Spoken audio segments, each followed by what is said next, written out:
Hi, welcome to Overlanding from Home. My name is Anton. I'm an avid overlander, lover of nature, and humanitarian by heart. The past while, I've always been interested in the outdoors, and I want to hear about other people's experiences and their rigs. Yes, the big rigs, the small rigs, everything they've done to design them and how they plan it. I hope you enjoy listening. Let's find out who today's guest is. Hello, ladies and gentlemen, and podcast followers. And once again, thanks very much for signing in to yet another great chat, which I believe you're going to completely enjoy. And this is one that I've been looking forward to hearing. I think there's some amazing stories and some amazing info coming out of here, not only the build and the vehicle, but the drive that was taken and where they're going. And today I want to introduce Ferenc and Evelyn, who unfortunately Evelyn's not with him at the moment. He's in his office, but they did an amazing trip around Eastern Europe and the Far East, I believe. But let's get all the info. So Ferenc, thank you very, very much for signing in. I really appreciate it.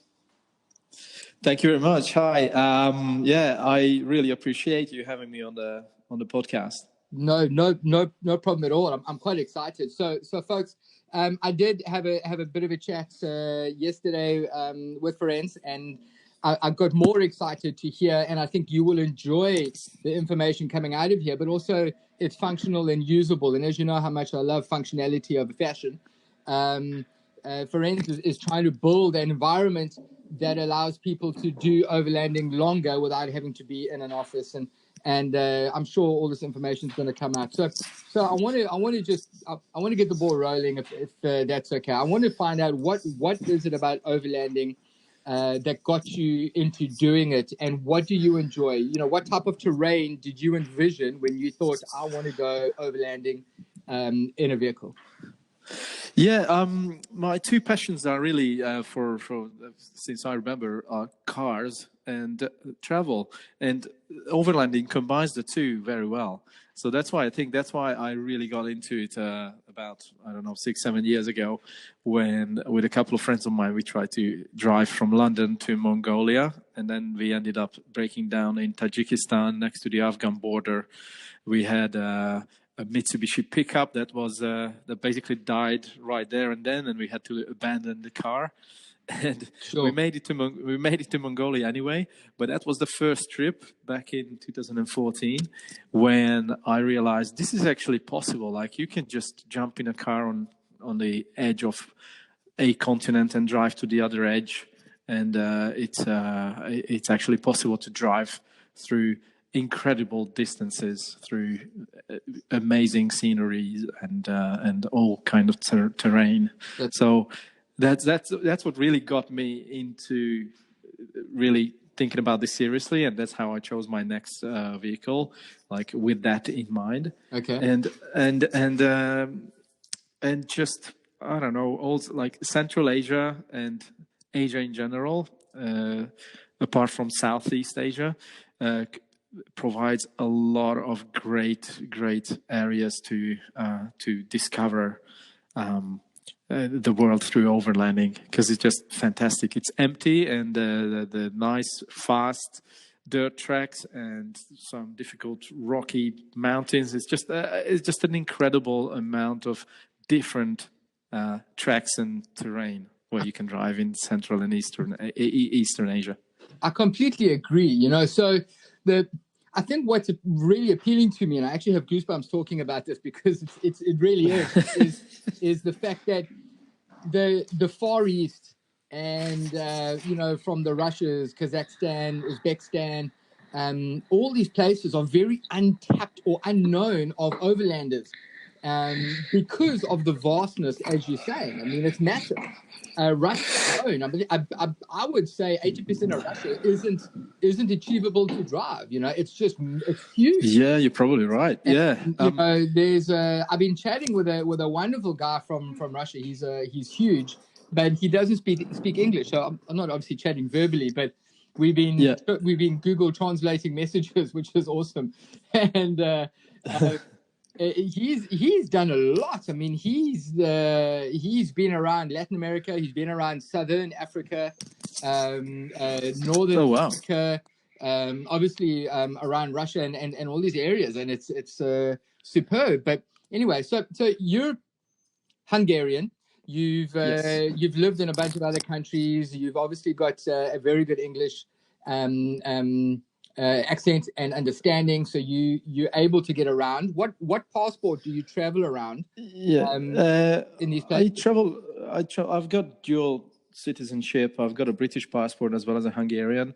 It depends on where I'm going. I tend to choose which passport it is in obviously separate trips. I'm not, if I'm setting off on a trip that I don't know that's going to take me through 10 countries, that I don't change my passport during the trip. Yeah. So I choose one at the beginning, and then I use that for the whole trip, for every border crossings, because it can cause some issues with continuity in your passport. Correct.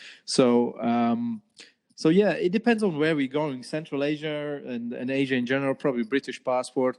If I go, we went through Iran in 2014. I was traveling on my Hungarian passport, obviously in Iran. Yes.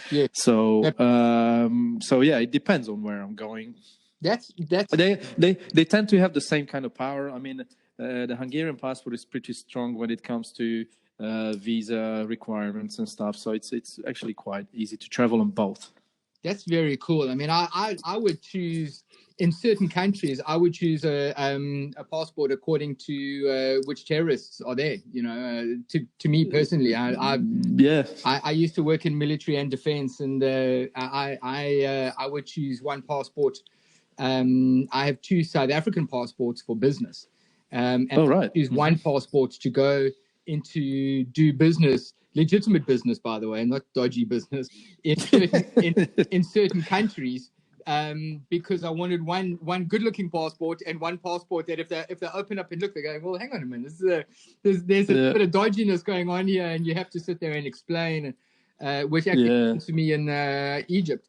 In Egypt, border control is not something you want to play games with, which I would believe, which is easier, I think, because English is part of their, they all speak English. But in Mongolia, Kazakhstan, all these places, how much English? Yeah, not a lot. And I was surprised when you said that this Russian guy was able to travel to so many places without speaking any English, because I mean, in Southern Africa, I doubt they speak Russian anywhere. Nowhere.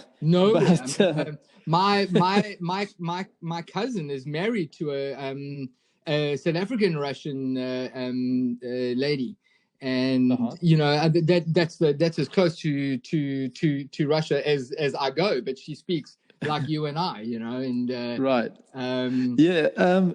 Central Asia can be difficult, but we've come across this kind of communications issues a little bit everywhere where we went, because we've done other major trips like Northwest Africa. We went around Europe. Obviously, there's no problem with English there, of course. And then Central Asia or the Far East, Southeast Asia, depends on whether you are in touristy places or not, which there isn't too many touristy places in Central Asia, although there should be, because it's very underrated. There are a lot of overlanders doing the Pamir Highway. You would be surprised how many overlanders you can meet on the road going from Europe to, let's say, Mongolia most of the time. Okay. Or coming the other way around from a lot of Australians drive to London. Not a lot. When I say a lot, it's when obviously not compared to other type of travelers, but when you start doing the type of travel like overlanding, then you will realize that you actually meet other overlanders on the road. As big as Asia is, you can still meet people because the routes are similar. So you rarely see overlanders going into properly Siberia. Yes. But some people do, and we met overlanders who were doing that. But I think that's the biggest discovered area for overlanders, Siberia, because of the difficulties. But Central Asia, it is very rewarding when it comes to driving through it. And Mongolia, I think, is number 1 in the world for overlanders. Yeah, for several reasons. I can talk about that also.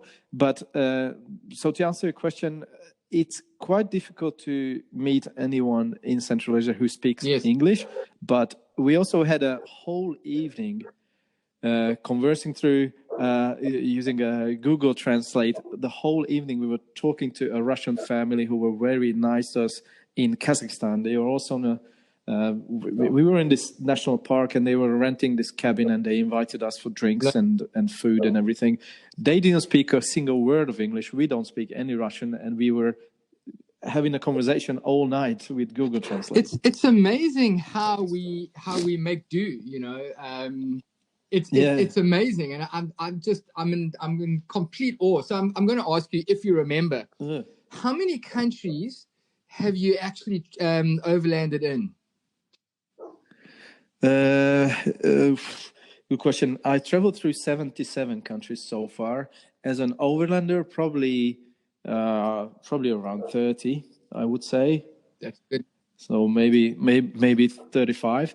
There are a lot of places where I want to go as overlander. So I want to do the whole of Africa, obviously. So east or west, I'm not sure, but I want to do the proper Europe, Cape Town type route. That's most of that I haven't done. So like I've done Northwest Africa, but not the rest of Africa.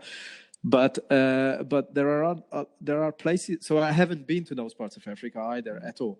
But there are other places where I've been before, but I desperately want to go back as an overlander, such as South America. Yes. I mean, I just to me.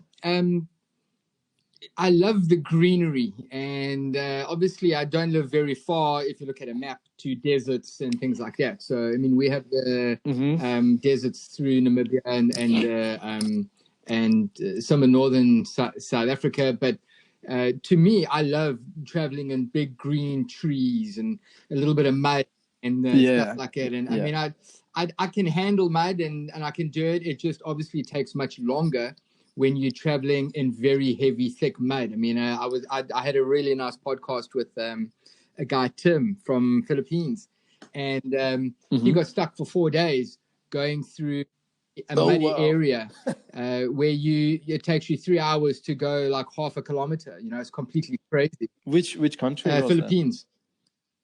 Yeah. Oh, right. Yeah. Okay. So, you know, I can definitely help you with the African side. I mean, that's an easy one for me. I've traveled a lot of Africa, not necessarily overlanded, but traveled a lot to Africa. But, you know, let's just focus now on the travels. And you've told us about your first vehicle that you did it with, that you had to honorably let it go, I guess. That was. What are you driving now, Ferenc? What's your current vehicle? I drive a Toyota Prado, the 120. So it would be called the Prado, probably most places in the world. Here it's just called the Land Cruiser 120. Okay. It's a 2006. It's a 3-liter diesel automatic, and if you have listeners in the US, for them this would be the GX 470 Lexus. That's right. It's the same. It's the same vehicle, but it's obviously mine is not a V8 petrol. It's a diesel. So I do love the car. I really like this truck. Maybe it's not the most hardcore 4x4 4-wheel drive vehicle, but it does the job very well. The reliability for me is epic. That's why I chose a Toyota or a version of the Land Cruiser in the first place. I own actually 2 Land Cruisers. I've got an FJ40 as well. The newer one or the older one? No, the old 78. Okay. Very cool. Yeah. It needs a lot of TLC, but slowly I'm getting there. Sorry to interrupt. I have a 1964 Series 2A Land Rover with the original 2.25 motor in it. And nice. But is that your actual overlanding vehicle? Because I saw your videos on Instagram, the tips, and that looks like a newer. That is that's a 2010 110 with a 2.4 Ford motor in it. My other one, Ford. It's the Ford motor. Yeah, it's the original. It's when Ford bought out Land Rover, took the technology and then sold it again. So that's my main day-to-day vehicle. My other one, my older one, I used to use religiously every day. I mean, I go and pick up my daughter, I go to the shops, I go to gym, I take the dog. Nice. But then it started it's now giving a few problems where I've got to water in the engine. So I need to decide if I'm going to keep it or I can't get rid of it. It's an absolute classic. It's a beautiful, noisy, slow machine to drive. Yeah. But my whole family, except my wife, completely love it. Yeah, Evelyn doesn't like the FJ40, never driven it. And we do share the drive like half and half. So she does half of the drives everywhere we go. So, but never driven the FJ40. Okay. So you were telling me. So I do agree with you that it's not the most common overlanding vehicle, the Prado. It's not the Land Cruiser, the 200, for example, but it does come with some. I would say not, at least not most of the in Australia and in the US. It's quite common actually. It's one of the cheaper ones and it's very easy to upgrade. Yes. I think. But the rest of the world, I agree, it's not the most common. It is. I mean, I had a nice podcast actually with a guy, Jason, from OX Overlanding, and he's in the northwest and of the US, and he's got the 70, and his vehicle is lovely. I mean, it's really, really good. They've raised it. They've got good tires on. He's done some good conversions, and they tow with it. So, they're doing really well with it. So I do agree. It is a good vehicle, just not very common in most areas. Yeah. But what I wanted to do with the truck is to upgrade it, but in a way that I don't touch the drivetrain or the electronics at all. So those are all stock Toyota, and because I wanted the reliability, but the suspension is upgraded, and I've got all the other kits and gear that I needed for overlanding. So obviously bash plates is one of the most important ones that I found out to have in many parts of it. Saved our trip and our truck. Did you learn the hard way? In a way that the protection was there already, so I never.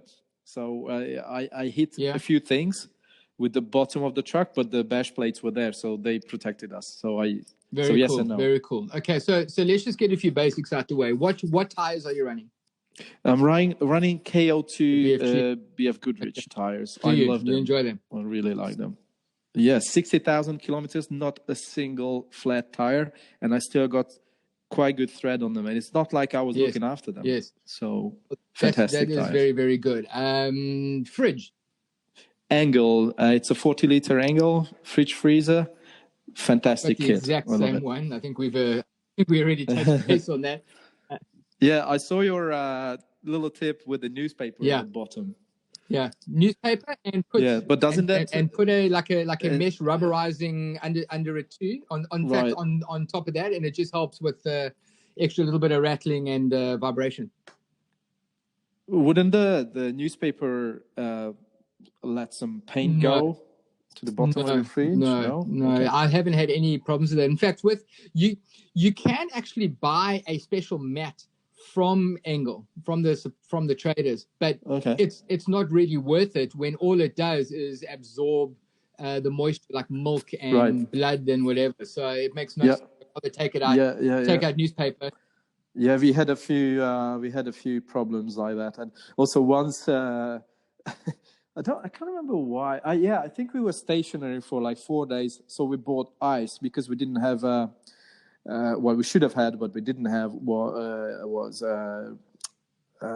sun. What do you call them? Sorry, sun. Oh, solar panels. Yeah. Sorry. Yeah. Solar panels. So we didn't have them. But we needed electricity to run the fridge, which we didn't have. So we bought some bags of ice that the bags broke and all the ice melted in the fridge. And it was basically half of the fridge was half full of water. And that's when I was missing a drain actually from the fridge, which I think the ARB fridge has, but I don't know why Engel doesn't put like a little drain plug in it. Yeah.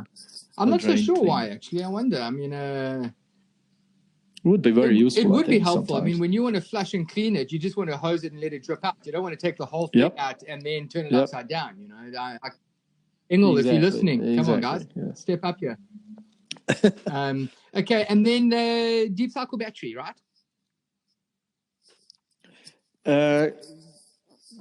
Yeah, deep cycle battery. I've got this thing called Arc Pack. I think it was developed for boats originally. It's like a little suitcase, and you put a deep cycle battery in it. And it's what it does is your vehicle charges it during the day or when you're driving. It charges it, and then without disconnecting anything, without doing anything, once you stop, all your electronics or whatever you connect to it just draws the power off of this Arc Pack device or the battery inside that, because the Arc Pack, this product actually sort of No, it's fine. I have to collect my thoughts. So it basically. I can't remember one. I'm looking for one word here. I hope you will cut this out. No, I'm not cutting it out. It's more fun. So what it does, it calculates how much power all your devices need, but it doesn't actually draw power from the car's battery. So the next morning you'll be able to start your car. Okay. So it's pretty good. And you just plug it into the 12-volt socket, and you're ready to go, and you can take it out without anything. You strap it down in the truck, but otherwise once let's say you replace your vehicle, you just put it into your next vehicle. So it's very easy. There is no need to rewire your whole truck. National Luna have something similar, and in fact, if it's what I'm thinking of, because I have oh gosh, I got to think of the word now. I've got a that tells me exactly how much battery power I have, and what's been drawn. It's called a shunt. It's called a shunt. But are you using so do you have a separated, like a second or third battery that? So I have a second battery, which in a Defender, the second battery fits literally right next to your main cranking battery underneath the passenger seat. So you literally lift the seat up and you're in there. I have a 100 amp hour battery, AGM battery in there, and that powers my rooftop tent lights, my fridge, my inverter if I need it. That powers pretty much everything. And what I did is, with the National Luna, they supplied a box that's got your that you can put all your plugs in. Your cigarette lights and your Anderson. That's good. I took that off the box and I mounted it into my vehicle. So I have one like a DB board basically. I have one DB board where I can monitor and I can check everything that I need there. And it sounds it's very like similar, which is great. And also, what kind of inverter are you running? So I was actually given a inverter. It's 1,500 pure sine wave inverter. And I can charge my laptop batteries, everything I can do off that. I have been looking for a bigger one. I'd love a Red Arc, but they're way too expensive for me. And I'm trying to. I didn't even know what the name is. It was given to me and it works. So if it's functional and it works, because all we have is, because it's built into this Arc Pack thing. It's a 300 watt modified sine wave, and I don't like that because my computer doesn't like the modified sine wave and anything sensitive. So any drone or something like that, I wouldn't plug it into that because it can damage it.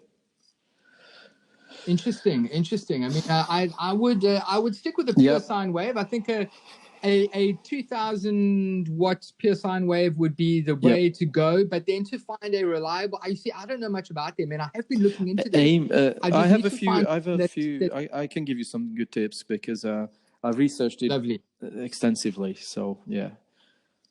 Good. I'm going to be excited for that. Thank you. I will take that info from you. That's for sure.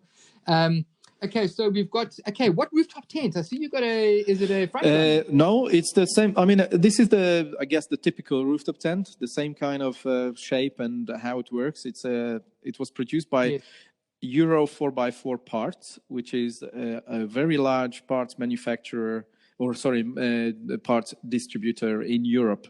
But I reckon they ship all over the world, and they have all sorts of parts for everything, and they have some overlanding equipment as well. And I bought it from them. It was fantastic, but the update is that when we got back from Singapore, we actually sold it, and I regretted that ever since. There's some really good options out there. I mean, I'm using the which I completely love. The which one? Sorry, it's quick, it's convenient. I've got the iCamper, iCamper. right? Yeah. I was looking at that. Yeah, it's like a half hard shell, half sort of canvas thing. Correct. It's like the normal clamshell, except it opens up to the left side, and it's like a king size bed in there. In fact, I have a king size bed at home. I don't have a sheet that fits this bed in my rooftop tent. That's how big it is. Okay, nice. And I put charging in there. I put lights in there, so I can charge like phones and iPads while we're sleeping, and all that other basic type of stuff. And it works really well. And it's convenient. It's quick. But if there's two of you, the Alucab is really good. There's some really good options out there. It just depends on what you're able to afford and what you want to spend. I think my problem with the sort of hard shell rooftop tent is that it takes the whole space of the whole rooftop tent. So a lot of real estate is gone. And I do put some stuff on the rooftop tent on the roof rack other than the rooftop tent, and so I needed a space. That's why I was looking for.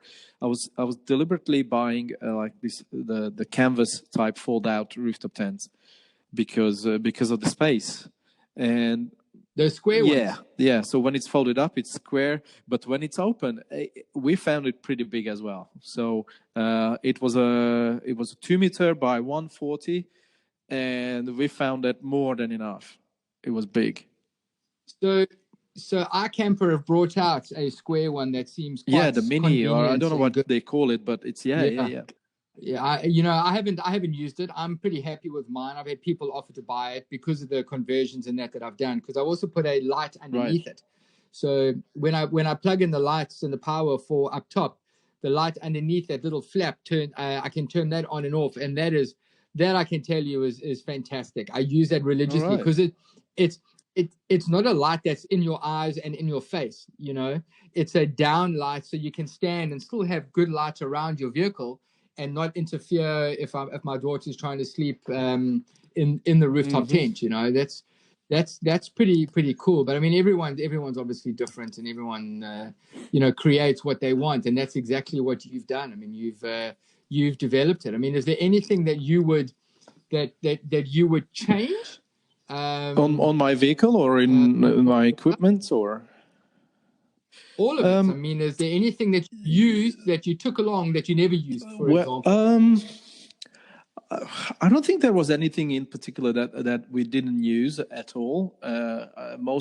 Because what we've done is so our major trip was driving from Budapest, Hungary to Singapore. That was 6 months, and it was, I don't know, like 30,000 kilometers or something, or maybe a bit more. But what we've done to prepare for this trip, we actually drove to the Gambia, which is like nearly half as much of a distance. So we used that trip and another trip before that to Scandinavia to actually prepare for this big trip. So we were pretty spot on for us. So for our needs, we were pretty spot on with our equipment. What I actually can tell you what we should have taken, what we didn't, was more recovery equipment. So just an extra shovel, we had one shovel and a small pathetic one, which we didn't use. But we had one shovel. We didn't have our car is not equipped with a winch, or we didn't have a high lift jack either. And those would have helped us a couple of times. Okay, not more than that, but in those cases, it would have been very useful. We got bogged pretty badly twice, and it would have saved us hours. But that's about it. Where were you bogged? Wait. I want to hear the story. Yeah, okay. So we were, the biggest one was, actually, both of them were in Mongolia, actually. And the problem problem and also the blessing in Mongolia is that it's a vast and there is no people. You go anywhere, you do anything you want, and it's just untouched. It's beautiful. And most people think about Mongolia as a massive grassland and nothing else. But that couldn't be further from the truth. they have everything Wow. from river canyons to mountains to deserts to even snow in the summer, to forest. They have everything. So really, One-stop shop. yeah, it is. It's a massive overlanders playground. Seriously, it's fantastic. And That is even lovely. the main roads are just tracks, so they have a couple of main roads paved, but pretty much Yes. that's it. And it's a vast country. So so we were driving from this place called Orcon Valley, which is, again, it's like a rocky valley with a beautiful river with some villages along the river. It's fantastic. And we're driving through a small mountain from that valley, driving south to the Gobi Desert, and we had to cross this mountain with the actual forest. So it looked like Austria. I don't know if you've been to Europe before, but it's like the Alps. It looked like that. So pine trees and just beautiful, pristine creeks, and it's just absolutely fantastic. So we were driving, and we got to the top, and we were driving sort of on a very mild slope going down, or like maybe a plateau. And the track was covered with water, like in several places, like massive water, like pretty much to the top of the wheels or something like that. And I thought, okay, actually, I don't want to go through the next big puddle because it's just, I don't know what's at the bottom of it. It's still the road, but I don't know. It's a track, but I don't know if there's a big rock or whatever. I just go around it. The grass on the side looks pretty nice, and I just go around it. And it turned out to be not to be just grass or anything. It was actually it was mud and horse crap mixed together. It was horrendous. So as soon as we drove onto it, we basically sank to the bottom. So the bottom of the truck sank. So we were beached completely. So there was nothing I could do. I started to use the shovel, and I got the traction mats out, and there was nothing that I could do because it was basically like a very wet mud and manure. Yes, and so there was and being Mongolia, there's no people around, there's nobody around. And there was a family on a motorbike, 4 people on one single motorbike coming along. They tried to pull it out. I had a snatch strap, but like you need another vehicle to pull it out. So to cut a long story short, we were there. We thought we were going to be stuck there for the night, and it wasn't even level, and we were covered with this stuff as well. So once I stepped out of the truck, I sank to my top of my knee or more, and Evelyn lost her flip-flops there. So it's still there probably. And as much as we really looking after the environment, that flip-flop is still there in the mud. And eventually, after about 2 hours, and it started to get cold and dark, another Land Cruiser came with a winch. We were so lucky. There was these guys on a trip, some kind of company trip. They went to another town, and they were on their way back home, and they had a winch, and they pulled us out. Because they couldn't use the snatch strap. They didn't want to actually take the momentum or take the inertia to get us out. They were scared, I guess. They never used it before, so they used their winch, and that luckily that was working because I don't think they use it often, and they got us out. So that was one, and that took us hours. And another, so let's say in that case, if I had one of those. Those recovery bags that you put on the exhaust and it takes you out, so it lifts your car up. I've never used it. But now in that case, it would have been definitely useful. I could have lifted it and put some rocks and traction mats under the wheels, and that would have taken us out, I think. But another time when our starter motor, we had a problem with the starter motor, and being an automatic, the truck, we had to get it fixed. Otherwise, one morning we wouldn't have been able to start it at all. We still had problems. Sometimes it took me like 20 minutes to actually get the starter motor moving and then start the engine, because it was, as it turned out, and I assumed that at that time as well, that it was just full of dirt, and it just needed a good clean. And because I've never done it before, I knew what to do, but I never done it before, so I didn't want to actually do it myself. And we were down south in Mongolia in the Gobi Desert, and the village where we went to first, none of the mechanics, there was like a couple of mechanics there, nobody wanted to touch our truck. I don't know if it was too modern for them, or they never seen that kind of truck, although they seen Land Cruisers before, they didn't want to do it. And we decided, we were with 2 other trucks at that point, and we decided to actually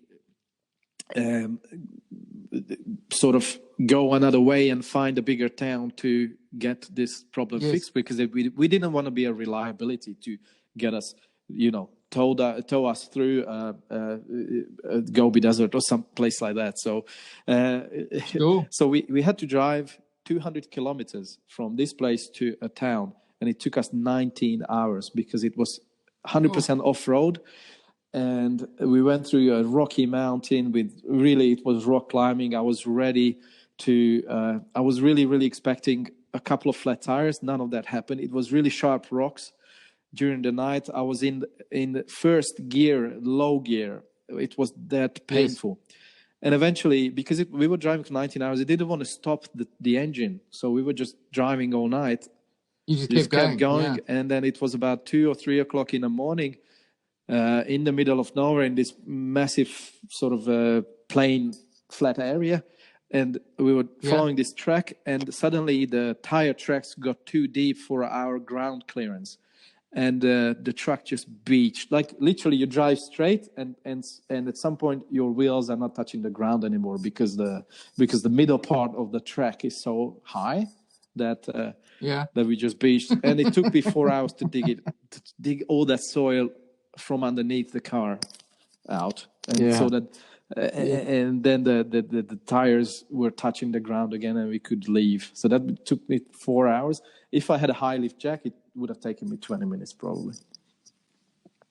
You only need to learn these things once. It takes a little bit of effort. All this stuff. High lift jacks are dangerous in themselves if they're not respected, and you do. I can tell you that whole bag thing is a lot of space. It takes up a lot. All this, you do have to consider the space, the weight, and of course the price at some point, when you decide what to take with you. And this was the decision why we didn't have a winch, a high lift jack, or that bag recovery thing. It's there's always, within everything there's always a way off, and the way off here is exactly that. Let's just take price out of it. Space and weight. So there's always space for a high lift jack, but then you're carrying extra weight. And it's heavy. That thing is really heavy. 25 kilos or something on the bumper. Or on your roof rack, but then you have the super light bag that fits underneath, but then you got to put it somewhere. So there's always a way off somewhere along the line, and it's a big challenge. And this is what I tell people, is consider what the way off is. You need to figure out if you're traveling alone, do you or do you not want to winch? If you are traveling in convoy, who's sharing what? If you and I and a third party was traveling in convoy, one of us has to have a winch. One of us has to have a good bottle jack, and one of us has to have a high lift. One, something else of the equivalent. So I completely agree with you. There's always a way off, and if you're traveling alone, I would suggest a winch. If you're traveling alone. Because it's times like that. You know what I found? If we had a winch, we would have needed like an anchor, like a ground anchor. Because sometimes, especially in places like Kazakhstan, Mongolia, there is nothing to winch to. There's nothing that you can actually attach your winch to. Yeah, you can bury your spare tire and things like that, but if you want to save a bit of energy and time, then a ground anchor is probably very useful. You can get those ground anchors. You've seen those. They've just adjusted it from the boats. You just put it in, and it just digs further in the ground as you go. I mean, those are lightish, and I would say hopefully easy to stow away. Yeah. I agree. And sometimes a winch is even more useful in the back rather than on the front. Yeah. Yeah, no, true. I mean, I know people that travel with two. I mean, the whole thing is, I've actually asked them, how many times have you used it? Oh no, I've used it once 9 years ago on someone else. Yeah. Actually, yes, yes. and there's always a system. So I want to ask you just a few more quick questions because we're on 46 minutes and we can carry on for like 3 more hours. Easy. So, what is your go-to navigation? What do you use for your nav in your vehicle? Yeah, so in terms of equipment, we have this thing called Bad Elf, which is a GPS receiving system, the GPS positioning system. It's a small device, and you can connect to it. The reason why I bought it, because you might change your iPad or your smartphone or any other device that you use as a screen, but this thing you can connect to with your Bluetooth, and then you can still change your devices that you use for a screen, and this device will be good for years and years. So I don't have like a one GPS that is just a second. So I don't have one GPS that I'm actually using for years and years. I tend to use just smartphones or an iPad, and I use software on it, which is my favorite is Maps.me. It's very useful because it's offline, but with this positioning GPS Bad Elf device, you have your position, and as long as you have the map on your devices, you're really good to go. And so for navigating, Maps.me, and occasionally Google Maps, just easy. Okay. And for actually finding campsites, iOverlander. I used to be a volunteer for iOverlander, moderating new entries. It was a lot of fun. I've done it for about 6 months, and I think that's a really, really cool app to find places. I'm sure there are alternatives. I haven't used the alternatives, but iOverlander is a way to go, I think. I've never seen this Bad Elf thing before in my life. I'm busy. I just Googled it now to understand it. That's pretty awesome. Yeah. The reason why I bought it is because of the easiness of you can connect 5 devices to it. So sometimes I've got my main iPad screen on the dash, and then Evelyn is using Google Maps to maybe navigate through that and whatever. Because Maps.me is obviously not perfect. So sometimes you need to double check what Maps.me is showing you. But if you have multiple, with Bad Elf, you can have multiple devices connected to it, and then you can just use multiple maps at the same time. So it's really useful. So does it give off like a Wi-Fi signal? Bluetooth. That you can. So it works off Bluetooth. Yeah. Okay.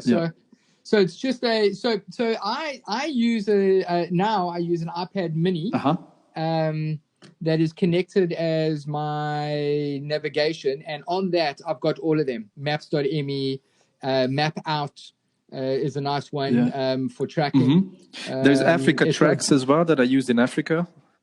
Correct, you're correct. So so I know Johan from Tracks from Africa, and they that's pretty good because that's online as well. Mm-hmm. It's got Google Maps, it's got everything, because I don't really trust one mapping service at all. I don't trust, because there's always a glitch somewhere. And this was the whole thing with the Overlander from Garmin. And I may sound anti-Garmin, which I'm not, but if I look at that Garmin device, it's locked only for Garmin apps. Whereas I don't want that. So now with the Wi-Fi and the 3G, I can put a SIM card in from whichever country, and I can use that to at least get internet when there is service. But then also for tracking and all that other stuff. So an iPad Mini is definitely what I've stuck with now. Yeah, I think it's always good to go for an offline version of a map if it's possible. You can even download Google Maps. So parts of Google Maps that you actually zoom into, you can download that onto your device and then use it that way. Correct. It's very good for cities that you don't know. So we went to places like Mauritania, and you don't want to get lost in a town in Mauritania. So in those places, I downloaded the map, Google Maps map, on offline, and then I used it that way. Yeah. And the other thing that I use to connect, which is similar to your Bad Elf, is I use the Garmin InReach Mini. Yeah. And that is my connection. And what's nice with that is that it connects obviously the data, so I can send a text message through the app. To family members and say, listen, I'm fine, everything's good, just got here late. Or, that was another thing that we were considering, like, do we need an actual emergency sort of device? And I know that the one that you mentioned, the Garmin InReach, so that's very good for that. And we met a couple we met them in Laos, but they were on the Pamir Highway and they got really bad. They were about 70 odd years old, couple. So they've done this massive trip, drove from London to all the way to Australia, and they got bogged in on the Pamir Highway in some really remote track, and they couldn't get out themselves. They were obviously two old people, so that thing actually saved their life, because they were able to reach somebody who was then connected some 4x4 rescue team, and then the next day they rescued them, pulled them out. Oh, that's very, very cool. I mean, obviously, I don't have as extreme areas, but in Botswana and Namibia and certain areas, it rains so heavily, so quickly that you get caught unawares. And you get caught in a river, and it rains up in Angola, and you're camping in the riverbed because it's got good space to move. But flash floods happen. You only want to get caught once. Jeez, that's for sure. Okay, so let me have a look at what else I've got in the system. So I think we've pretty much covered so much, dude. Let me also ask a question. Like, do you have any plans for any trips when the world opens back up? So for me, unfortunately, it's funding. I focus on my humanitarian work at the moment, in order to help school kids in Africa get reading glasses or glasses on faces, so that they can do things like you and I can, with a clear eyesight. So to travel like this, it's expensive, man, for us. With our currency the way that it is, and at the moment it's exceptionally bad because of what's going on. It's 18 Rand to the dollar. So, if you were to travel here using dollars or euros, you'd be smiling ear to ear. For the opposite way for us, it's a complete problem. So it makes it a lot more.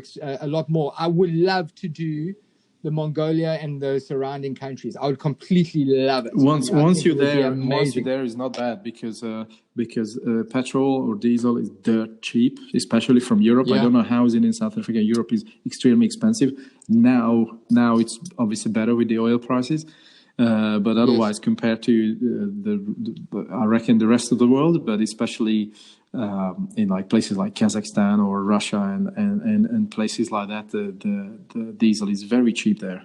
So once you're there, it's actually not bad. But obviously, you need to get there, so that's expensive. Correct.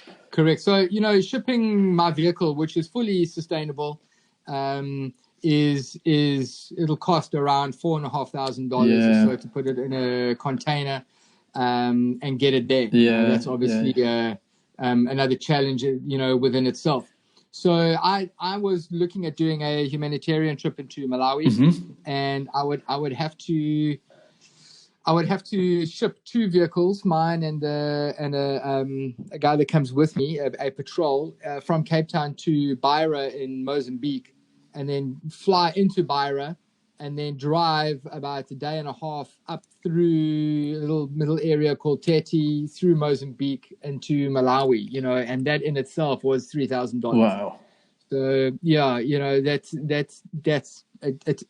it's a challenge, and then they try and push you for carnet and all that other type of stuff. So I would love to do that area. The thing is that I can't do it quickly. You know, I'm not going to go there for 2 weeks and then come back. Yeah. And there's no ways my wife will will go overlanding with me for 6 to 8 months. There's no ways. My daughter, on the other hand, she'd be sitting in the car now waiting for me to pack her to go. You know, Good. She completely loves it. She goes mad when I'm like, "Girlie, should we go away for the weekend?" And she's sitting in the car for an hour, tapping her feet, going, "Are we going yet? Are you finished?" I'm like, "Girlie, I'm still packing while you're sitting here, you know, twiddling the thumb." But the good thing in South Africa, you don't have to go far to actually be in really fantastic places and camp out, isn't it? I mean, I haven't been to South Africa, but it's definitely on the top of my list. Botswana, Namibia, and South Africa is just something I want to do in the near future. It's very easy. I can help you with that, and it's really there are so many different options on what you want to see and what you want to do, and within the southern region, SADC region, Zimbabwe, Botswana, Namibia, South Africa, Malawi, Angola, Zambia. You know, there is the variety is massive. It's massive. You'll drive for 9 hours and see one blade of grass. And then you'll go into another country, close, like another bordering country, and you'll only see trees. You won't even see desert, you know. So it's complete opposite. And it is amazing here. We are very, very lucky. We are very, very lucky. Yeah, but also this is the dilemma is whether to drive there, which would be obviously fantastic, but also expensive and difficult. Like some areas, I wouldn't know how to tackle. Like around Nigeria, or I wouldn't want to go through Sudan. Maybe I'm a bit too scared, even though I have experience with going to countries where you should be scared, but it's nothing. There's no problems at all, like Chechnya and places like that. There's no issues at all. Some people would be scared to even go to Kazakhstan, but it's a perfectly safe country. So maybe that's why I'm just a bit ignorant when it comes to some areas in Africa. But so the dilemma would be to drive all the way down south, or to ship it, and or actually rent. So 3 options. So rent there, because you have some fantastic options there with companies renting with full equipment. We have a lot, and to give you an idea, Namibia alone has over 3,000 4x4 rental vehicles. That's just Namibia. Wow! So it's a massive, massive market. It's really big, and it's. And can you take it abroad? Like, can you if you rent in Namibia, can you drive into South Africa, or the other way around? Correct. Yes, you can. So because because it's such a big industry, they have different offices everywhere. So you can arrive in Cape Town. Same company, right? Correct. So you can arrive in Cape Town, drive to Namibia, Botswana, and then go through Zambia, and then leave it in Zambia. Nice, for example. Nice. I'd definitely look into that. Definitely. So it is worth it. And if you weigh up the cost of what you're doing, and accommodation and food and all that other stuff, it is very, very worth it. And they're reliable. They're hands-on. And in fact, Paul Marsh has been instrumental in a bunch of that too. Nice. You know, he has, I think, probably the most experience in overlanding out there that I know of anyone. And he said, well, you know, if you want to make this successful for a volume overlanding base, you'll need these 25 items that will make it easy for you. And they've done it. And exactly like I've said, over 3,000 in Namibia alone. I don't even know about Botswana is equally big, and it's fantastic. It really is amazing. I love it. I think it's. I'll make it a priority. I'll put it on the top of my list. There's too many places where I want to go. That's the problem. It is endless. It is endless. Before we sign out, and we've hit an hour, which is more than I've done with anyone. Tell me a little bit about your website and what you want to achieve before we end off. Okay. Can you do that in a few minutes? Sure. So my website is overlandside.com, and the main goal is to actually build a large amount of information on the website, so that there would be a great information source. Anybody who wants to who is interested in overlanding, they can read guides, they can read gear reviews, they can read trip reports. So that would be a lot of information, like a go-to place for overlanders. That's my original idea, and I'm still working on it, and I will keep working on it. But my new idea is that since I've traveled around and I've covered 3 continents with overlanding, we met a lot of overlanders who sold their properties, or they are retired people or young people who had to quit their jobs and they just live on their savings. And when they finish their trip, they just have to start from basically scratch and save up again, and maybe then buy a property, get a large mortgage, and things like that. So the classic example is that people leave their jobs, maybe they sell their properties and then do overland trips, and that's a big obstacle for many people. A lot of people do it, and I think it's fantastic. So if you really want to do this kind of trips and you want to have a life experience that you will never forget, do it. Don't worry about your house or your job or anything, do it. But what I'm looking for is a solution, or maybe advice for people so that they can work on the road, make money on the road when they're overlanding, so they don't have to overland for 2 months or 1 month or 6 months, so not a certain period of time, but that they can just afford and they budget for it and things like that. I'm looking for giving advice, collecting information, working on a course as well to help people work on the road, make money on the road, so that people can travel for a longer period of time or anytime they want.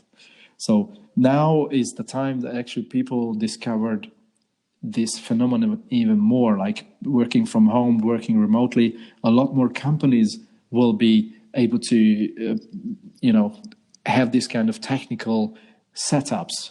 So there will be a lot more jobs where you can work remotely. It will be more of a mainstream. You don't have to beg your boss to let you work from home or remotely. So why don't you do it from your rooftop tent, And not only remote jobs, but there's a lot of other stuff that you can do online. And this is what I'm trying to work on right now. That will be one of the focus of my side, because I think there is a big opportunity there. There would be a lot more people traveling if they knew that they can actually, not having to tap into their savings or not having to sell their houses to do this kind of trips. Sounds like you got a great business plan, and I'm pretty sure you're going to start getting followers soon. The moment they understand that. I know that Europe is huge when it comes to overlanders. There's a lot of Australians. Yeah, but it's Europe in a way. Yes, it's very popular, but you need to leave Europe most of the time to actually really enjoy it, overlanding, because it's too crowded and it's too built up. Maybe north and south is better, and east as well, but sort of central and western Europe is too built up for overlanding. So most overlanders tend to leave Europe towards Central Asia, Mongolia, places like that, Africa.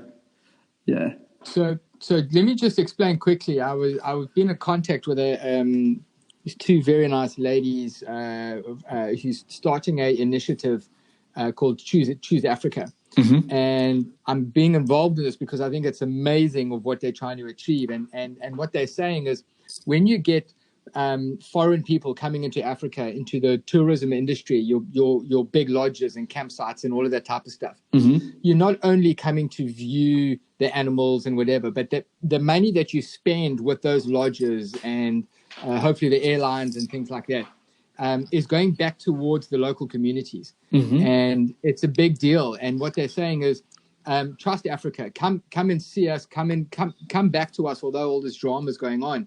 Mm-hmm. Don't look at it as a negative thing, because the money you're spending at the lodges a portion of that is being redirected towards helping the local initiatives. Mm-hmm. And it's a massive deal. I think maybe I should put you in touch with them and try and share a few stories. I think it would be great, because they're saying come into Africa. Don't look at Rwanda as what you read that happened 25 years ago. Exactly, And I've been to Rwanda personally, like 3 or 4 times, and Kigali is incredible. You walk up and down the street and you've got Wi-Fi everywhere. It's amazing. I completely love it. Anyway, we can waffle on for hours. Listen, I really appreciate it, Ferenc. I think you're fantastic. I really applaud what you've done and what you're trying to achieve. I look forward to keeping in touch and following your next trip. When you come down and you end up in Cape Town, I'm going to see you. That's for sure. Thanks very much, and I want to thank you again for inviting me on the podcast. And as I said, it's a priority for us to discover Southern Africa, and I would definitely 100% reach out to you and want to meet you when we're there at some point. Lovely. Well, I look forward to it. So thanks very much. And folks, please listen. I'm going to put all the details below of how and where to follow Overland's site. And they got a great website. It's very busy. You'll get a lot of detail from it. And if you have any questions directly, you can reach out to Ferenc. And he's as you've seen, we've spent over an hour chatting, and I don't think you'll be bored. So Ferenc, thanks very much, dude. Enjoy and stay safe in Hungary. Yeah, thanks very much. Nice talking to you. Thank you very much. Have a good day. And yourself. Cheers. Bye-bye.